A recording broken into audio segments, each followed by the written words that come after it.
My mission extends far beyond our four walls here. Please take a moment to share the video to someone that you know may benefit from it, and they can get the same help that you received today.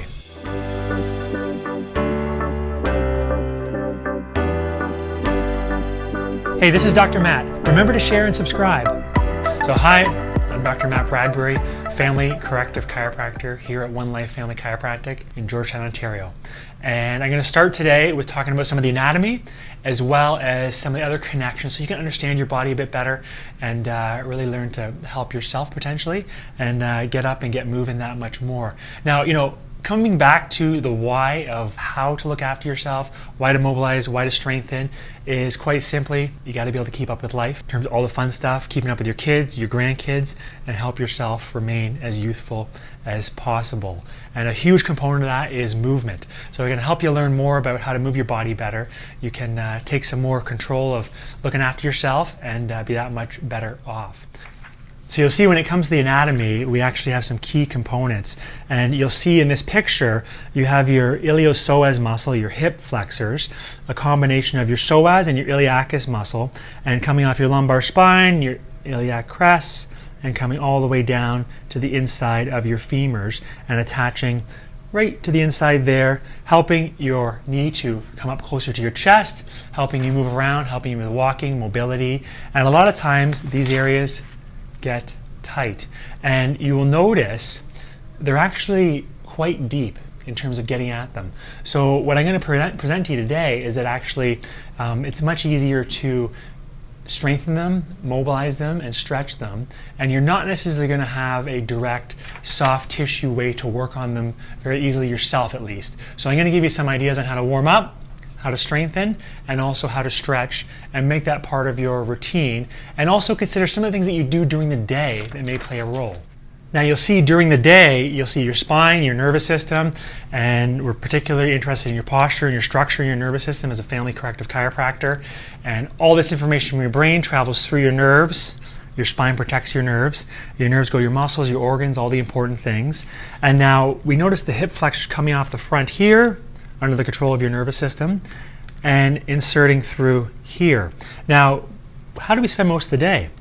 You'll see this hip is flexed, and if you're like this, one of the most important things you can do for yourself is just simply, you probably guessed it, stand up more, open your hip up like this, and spend more time in this position versus if you chronically sit like this, you're going to get tighter. Your body gets intelligent, starts to shorten things up, make them tighter, and you may not have as much extension in your hip, and you may notice things getting more tight, more stiff, achy, and maybe potentially sore. So consider standing up more, walking every 20 or standing up every 20 to 30 minutes. Ideally, grab yourself a standing desk so that you're up potentially 80-95% of the time, shifting your weight side to side on your hips, and then as well taking your walks, whether it's at breakfast when you get to work, go for a 5-10 minute walk before you sit down at your desk, and then at lunch take your little break, whether you do it before you eat or after you eat, which can really help with your energy levels as well.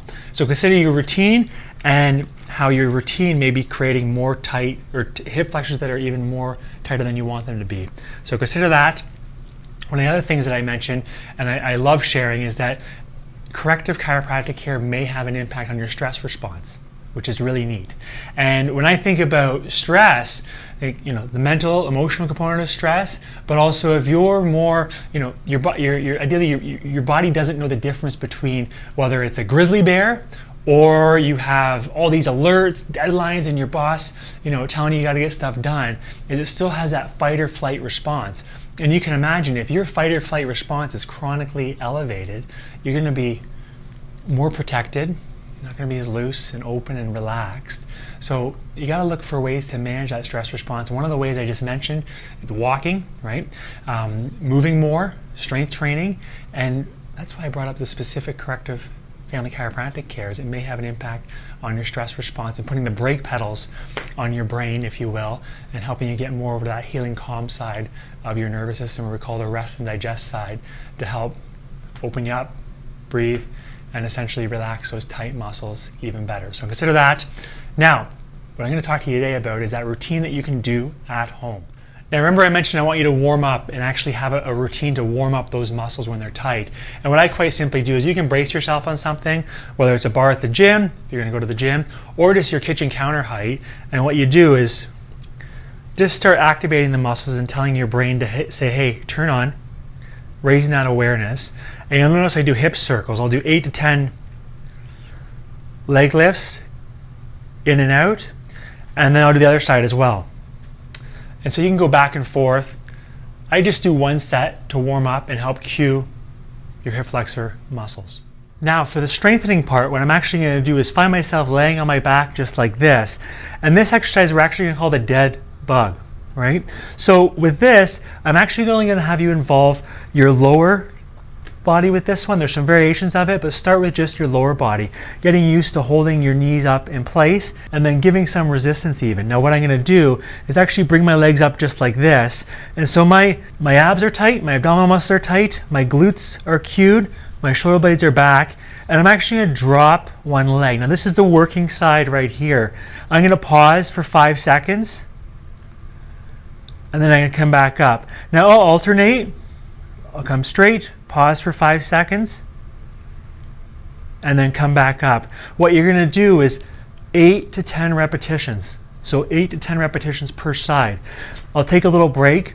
Now if you want to bring it up a notch, what I'm actually going to suggest is you do the exact same thing, but you're going to add some resistance now. So you're going to still do repetitions where you drop for 5 seconds, but now you're going to come up, push against your hand, count to 5, 1 and 2, 3, 4 and 5, and drop down. Now with that variation, I'm going down for 5 seconds, and then I'm coming up and holding for 5 seconds, trying to bring my knee up towards my head, and I'm going to do 5 repetitions of those on each side. Now some of the other variations that I like to include are actually the hip bridge. And now this one's a little bit different. You may think of it more of training your glutes and your hamstrings and your low back, but I'm actually going to make it a hip flexor exercise. And what you're going to do is bring yourself up like this, and then bring one leg up, pause for 5 seconds, and then bring it down. Lift myself up, bring my leg a little bit past, pause for 5 seconds, and then bring it down. This way you're actually strengthening the posterior chain muscles, and you're working on strengthening the front or the hip flexor muscles. And with this, all I'm going to have you think about is doing 5 reps per side. So this is what we call more of an isometric exercise, where you bring it up, pausing for 5 seconds, and then coming back down, rest for 1 to 2 seconds, and then back up. That's 1 rep. Now, as we learn how to stretch your hip flexors, I'm actually going to share with you this one of my favorites. We call it the couch stretch. You can do it on the couch, or you can do it on your chair at work. And now, one of the neat parts is about the couch is you have a little bit of give in terms of the soft plushness of the couch. But with the chair at work, this is great because you can actually make it part of your daily routine. And if you're already standing up, or you need an excuse to take your standing breaks, this is the part where you can take your standing break and what you can do. So from here, I'm actually bringing the top of my foot on the seat, or the back of my seat, and I'm actually going to hang out here. Now with this one, you can hang out anywhere from 1 to 2 minutes for the basic version. I'm going to hang out here, breathe. This is a really good excuse just to work on your breathing. Work as your little reset throughout the day. I'm thinking 4 seconds out with my breath and 2 seconds in, so just like this. Being aware of my shoulders, thinking about this area. If you want to make it a little easier, you can even do one of these and just bring the top of your foot right down to your seat, where you may feel some stiffness and tightness even in that position. So when you're here, you can do this version, or the more stretched version, or you can go to the more advanced version. When you're here, now what I'm going to have you do for the more advanced version is actively contract down. So you're actually going to say, hey, turn these muscles on, and I'm going to take my foot and I'm going to push it down into the chair for 5 seconds. And 5, and I'm going to relax, and now I'm going to let the muscles relax, and I'm going to passively stretch the front of my quad, my hip flexor, maybe squeeze my glutes a little bit if I find myself tipping forward. Turn your glutes on. I'm going to perform 3 cycles of that. So I'm going to wait 20 seconds, passively stretch. I'm going to relax a little bit and press down that way for 5 seconds. 3 and 4 and 5. And then I'm actually going to hang out here, stretching again, opening up any of these tight areas, in the front of your hip. So thanks so much for tuning in today. I appreciate you being here. And of course, remember, much of your daily routine may have to do with how tight your hip flexors are. So make sure you're standing up, moving around, revisit my tips from the beginning, get yourself a standing desk, and then consider warming up, strengthening your hip flexors, and also stretching them. And you can make it part of your routine, but like anything, it's going to require some consistency on your part to help make a difference. I would put this routine together and then do it over a series of moments, or do it every single day at your lunch hour. Try it for 2 to 3 months and see what happens to the tightness in your hips.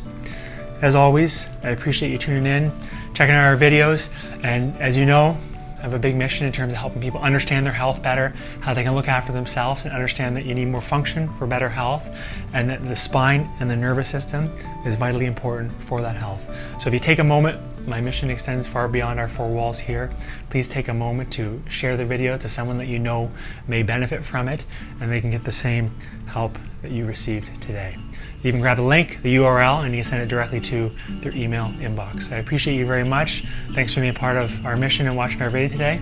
I'll talk to you soon. Bye for now.